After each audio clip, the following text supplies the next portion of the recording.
बारिश का पानी तो इससे ज्यादा नुकसान हम लोग को या फसल को। अगर आप पहली बरसात में नहाएंगे तो लंबा वाला खजुआट होगा, ऐसे ऐसे खजुआएंगे। बारिश वगैरह तब तो सीजन ही आ गया, अभी अभी जहाज पे बिजली गिर गया, आप फल भी जो खाएंगे अब वो सुरक्षित रह जाएगा। हम लोग को जो पानी पीना चाहिए उसका pH 7 से ज्यादा होना चाहिए, लेकिन हमारे वायुमंडल में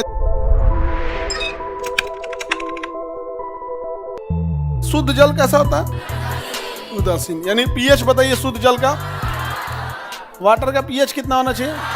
7 होना चाहिए। अगर pH 7 है तो कैसा है? उदासीन। हम लोग को जो पानी पीना चाहिए उसका pH 7 से ज्यादा होना चाहिए अगर हम ड्रिंकिंग वाटर को रख रहे हैं। अगर ऐसा पानी पी रहे हैं जो इसका pH 7 से ज्यादा है तो आपको बहुत अच्छा रहेगा। समझ में आ गया कि नहीं आ गया? ज्यादा अच्छा रहे। ये वाला जो पानी बाहर लगा है ना 8 pH है, 8 8.5 क्षारीय पानी। तुम लोग का भी वही पनिया है, कर हम लोग वाला है। यहाँ पे मशीन सबकी ऊपर कॉमन लगी हुई है, ठीक है।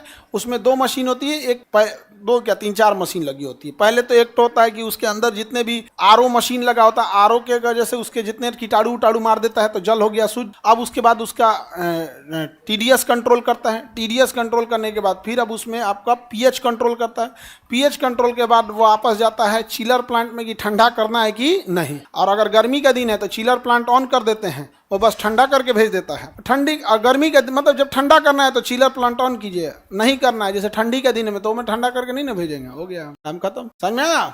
तो ये आप लोग के लिए ये पानी जो यूज होता है लोट, ये पानी बहुत बर्बाद करता है। मतलब समझिए कि दिन भर में 3-4 हजार लीटर पानी बर्बाद कर देता है, क्योंकि जब वो छानता है ना तो इक्वल रेशियो में बर्बाद करने लगता है, कुछ टीडीएस कंट्रोल करने में, कुछ छानने में यहाँ पे, और वो पानी इतना वेस्ट हो जाता है। तो वो पानी जो वेस्ट होता है ना उसको हम लोग एक टंकी में भर लेते हैं, और वो टंकी जो यूज होता है वॉशरूम में यूज होता है। क्या जरूरत है पानी बर्बाद करने की? तो आप लोग का पानी एकदम शुद्ध है। यहाँ पे बारिश का जल भी एकदम शुद्ध जल होता है, वो अभी पीएच कितना होता है? 7। लेकिन हमारे वायुमंडल में धूल उड़ रहा है, आंधी उड़ रही है, कोई चूल्हा जलीले है, कोई शमशान घाट में किसी लाश को फूंक रहा है, ग्लोबल वार्मिंग है, इतनी मोटरसाइकिलों से धुआं निकल रहा है, होटल से धुआं निकल रहा है, सब हो रहा है कि नहीं हो रहा है? वो सब मिलके उस जल को पीएच रहने नहीं देती है, उसका पीएच 7 से कम कर देती है। और जब ज्यादा प्रदूषण हो जाता है तो ऐसी वर्षा को हम लोग अम्लीय वर्षा कहते हैं। क्या कहेंगे? अम्लीय वर्षा में क्या एसिड बरसने लगता है? नहीं। पानी जो 7 पीएच होना चाहिए वो 5 से 6 पीएच हो जाता है। कितना हो जाता है? 5 से। जिस वजह से आपके शरीर के अंदर चुनचुनाहट पैदा होने लगती है। यही वजह है कि अगर आप पहली बरसात में नहाएंगे तो पूरे साल भर का कचरा वायुमंडल में जमा है, और पहली दूसरी बारिश में वो पूरा का पूरा कचरा लेके नीचे उतरेगा।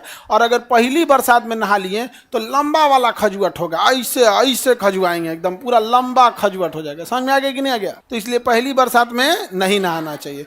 इसलिए कभी नहीं कि कोई हीरो या कोई समझदार इंसान कहेगा कि भीग जाने दे पहली बरसात में। ये महिला ही हीरोइने गाएगी, भीग जाने दे पहली बरसात में। जो भीग जो और खजुआट होगा ना, जो नहीं तो भीग जो पहली बरसात में नहाइएगा। आप मना करने जाइएगा तुम्हें, इसलिए जो ना कौन सी बारिश में? अम्लीय वर्षा में। और आप लोग कब नहाएंगे? 3-4 बारिश जब हो जाएगा तब। समझ आ जाएगी नहीं आएगा? सारा वायुमंडल का कचरा लेके कोई चला जाएगा, उसके बाद आप नहाएगा। गांव देहात के लोगों को साइंटिफिकली भले पता नहीं था, बट एक्सपीरियंस ज्यादा था, इसलिए गांव में आप कभी भी बरसात में नहा के आइएगा ना तो दादा बाबा अगर घर में हैं तो फिर डांटेंगे कि घरे नहाओ, तो घर पे दोबारा नहवाते हैं, ताकि आप जो नहा के आए हो प्राकृतिक रूप से आपने नहाने से ज्यादा प्रकृति का एंजॉय किया है, प्रकृति को देखा है कि प्राकृतिक वर्षा कैसी होती है, लेकिन वो शुद्ध नहीं है। इसलिए घरे क्या किया जाता है? नहाना जरूरी हो जाता है, क्योंकि अम्लीय वर्षा होती है। अब देखिए, आप तो नहा लिए अम्लीय वर्षा में, अब जरा सोचो जो आपने सब्जियां बो रखी हैं खुले खेत में, आलू टमाटर जो भी सब्जी है, जो भी फसल है, जो हम लोग खा रहे हैं, गेहूं है, चावल है, ये है, इन बेचारों का क्या होगा? ये तो नहीं हो सकते। अब ये एक तो ये इनके ऊपर गिरेगा तो इनको नुकसान करेगा अम्लीय वर्षा, क्योंकि पीएच 5.5 से 6 के आसपास हो गया। जमीन में जाएगा तो जमीन को अम्लीय कर देगा, और वही पानी मजबूरी में इन्हें खींचना पड़ेगा, क्योंकि तरबूजा में जो पानी आप खा रहे हैं वो पानी को जो में टोटी से भरे थे कि जमीनवा से खींचा था, जमीन से खींचा था। अब ले ये लोग खीरा में जो पानी है, ककड़ी में पानी है, इस सब में जो भी पानी, फल में तो ज्यादातर 90% से ज्यादा भाग क्या होता है? पानी ही होता है। पानी मेन भाग होता है उसका। अगर आप प्रदूषित ही कर दीजिएगा तो आप फल भी जो खाएंगे अब वो सुरक्षित रह जाएगा। अब उसकी मजबूरी है भाई, आप अम्लीय डाले हो तो कितना साफ करेगा वो, धीरे धीरे धीरे वो भी क्या हो जाएगा, अम्लीय हो जाएगा। तो हम लोग अम्लीय वर्षा से परेशान। बारिश वगैरह तब तो सीजन ही आ गया। अभी अभी वो जहाज पे बिजली गिर गया नीचे उतरने के टाइम, इंडिगो एयरलाइन पूरा फूट गया आगे का हिस्सा, और उसमें बैठे लोग डर गए पूरा भयानक। और जो नौसिखिया होगा ना वो 2 साल तक अब जहाज में नहीं बैठेगा, 2-3 साल तक, जितना नौसिखिया होगा सब यहाँ एकदम भयानक, एकदम हैवी टर्बुलेंस होता है। मम्मी मेरी फ्लाइट पे बैठी थी तो हम पहले ही समझा दिए थे, मम्मी थोड़ा सा ये सब जर्किंग उर्किंग हचका मारते रहता है, तो टर्बुलेंस कर रहा था तो मम्मी को कोई दिक्कत नहीं था। फिर बाबू तो बोलबे किया है, इतना बड़का जहाज है, इतना झटका ना मारे तो क्या होगा।